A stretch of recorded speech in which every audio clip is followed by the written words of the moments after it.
नमस्कार, मैं हूं निवेदिता और आप देख रहे हैं खबर प्रधान। देखिए, असम में चुनावी बिगुल बस बजने ही वाला है। संभावना है कि मार्च के महीने में हो सकते हैं यहां के चुनाव।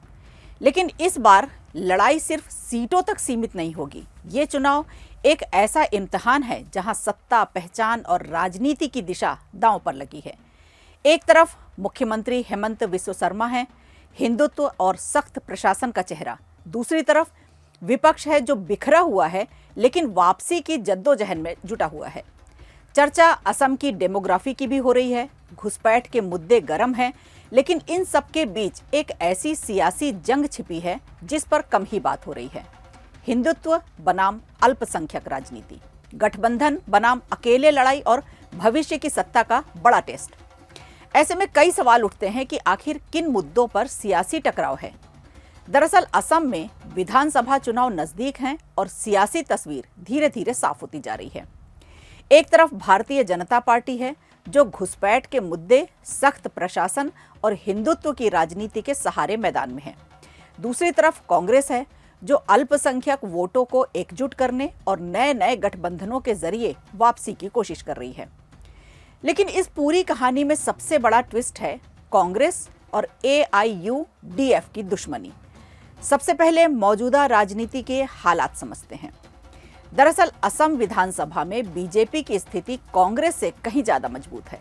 बीजेपी के पास 60 सीटें जबकि कांग्रेस के पास सिर्फ 29 सीटें हैं। लोकसभा की बात करें तो बीजेपी 9 सीटों पर काबिज है और कांग्रेस के पास महज 3 सीटें हैं। यानी विधानसभा में बीजेपी दुगनी और लोकसभा में तिगुनी मजबूत है। ऐसे में कांग्रेस के सामने बड़ा सवाल है कि क्या अकेले दम पर बीजेपी को चुनौती दी जा सकती है। यही वजह है कि कांग्रेस चुनाव से पहले ही गठबंधन की राजनीति में जुट गई है। कांग्रेस ने CPIM, CPIML, रायजोर दल, असम जातीय परिषद, जातीय दल असम और ऑल पार्टी हिल लीडर्स कॉन्फ्रेंस जैसी पार्टियों के साथ गठबंधन का खाका तैयार किया है। कांग्रेस की रणनीति साफ है, जनजातीय वोट बैंक, अल्पसंख्यक वोट दोनों को साधना। लेकिन इस रणनीति में सबसे बड़ा रोड़ा है all India United democratic front यानी AIUDF। याद दिला दें कि साल 2021 में कांग्रेस और AIUDF के साथ मिलकर चुनाव लड़ा था, लेकिन नतीजा बीजेपी के पक्ष में गया। अब कांग्रेस का कहना है कि AIUDF के साथ गठबंधन करने से हिंदू वोटों का ध्रुवीकरण होता है और इसका सीधा फायदा बीजेपी को मिलता है। असम कांग्रेस अध्यक्ष गौरव गोगोई ने साफ शब्दों में कहा है कि AIUDF अब कांग्रेस की सहयोगी नहीं बल्कि राजनीतिक दुश्मन है। गौरव गोगोई ने AIUDF को सांप्रदायिक पार्टी तक करार दे दिया। उनका एक खास बयान चर्चा में रहा। गौरव गोगोई ने कहा कि बदरुद्दीन अजमल मुख्यमंत्री हेमंत बिस्वा शर्मा की लाइफलाइन है। जब भी हेमंता को जरूरत होती है तो वो 108 नंबर डायल कर देते हैं।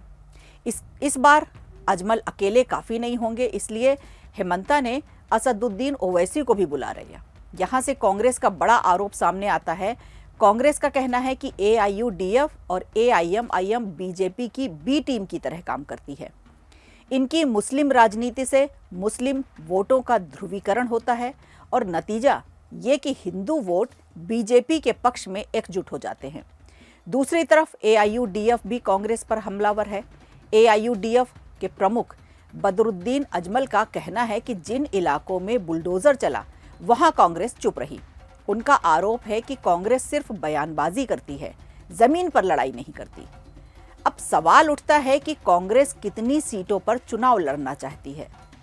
दरअसल कांग्रेस का प्लान है कि वो 126 में से 100 से ज्यादा सीटों पर खुद उम्मीदवार उतारे और बाकी सीटें अपने छोटे सहयोगी दलों को दे। अगर AIUDF साथ होता तो कांग्रेस को ज्यादा सीटें छोड़नी पड़ती। यही वजह है कि कांग्रेस ने AIUDF से दूरी बनाना बेहतर समझा। लेकिन क्या यह फैसला कांग्रेस को भारी पड़ सकता है?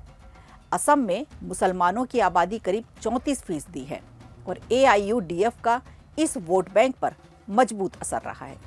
साल 2006 में AIUDF की 10 सीटें थीं, 2011 में 18, 2016 में 13 और 2021 में 16 सीटें। यानी साफ है कि अल्पसंख्यक वोटों का बड़ा हिस्सा AIUDF के साथ रहा है। कभी कांग्रेस का कोर वोट बैंक रहे अल्पसंख्यक मतदाता अब उससे दूर होते दिख रहे हैं। हालांकि 2024 के लोकसभा चुनाव में AIUDF एक भी सीट नहीं जीत पाई और खुद बदरुद्दीन अजमल अपनी सीट हार गए, लेकिन विधानसभा राजनीति में AIUDF अब भी एक बड़ा फैक्टर है। अब आखिरी सवाल ये कि कांग्रेस आज कहां खड़ी है। 2016 के बाद कांग्रेस असम में सत्ता से बाहर है। 2021 में भी करारी हार मिली। बीजेपी और NDA लगातार मजबूत हुए। कांग्रेस अब भी उम्मीद लगाए बैठी है कि गठबंधन एंटी इनकम्बेंसी और अल्पसंख्यक जनजातीय समीकरण उसे फिर से मुकाबले में ला पाएंगे। लेकिन क्या AIUDF को बाहर रखकर कांग्रेस बीजेपी को चुनौती दे पाएगी या फिर ये फैसला बीजेपी के लिए रास्ता और आसान बना देगा। वीडियो अच्छा लगा हो तो लाइक कीजिए, शेयर कीजिए और कमेंट बॉक्स में हमें ज़रूर बताइए।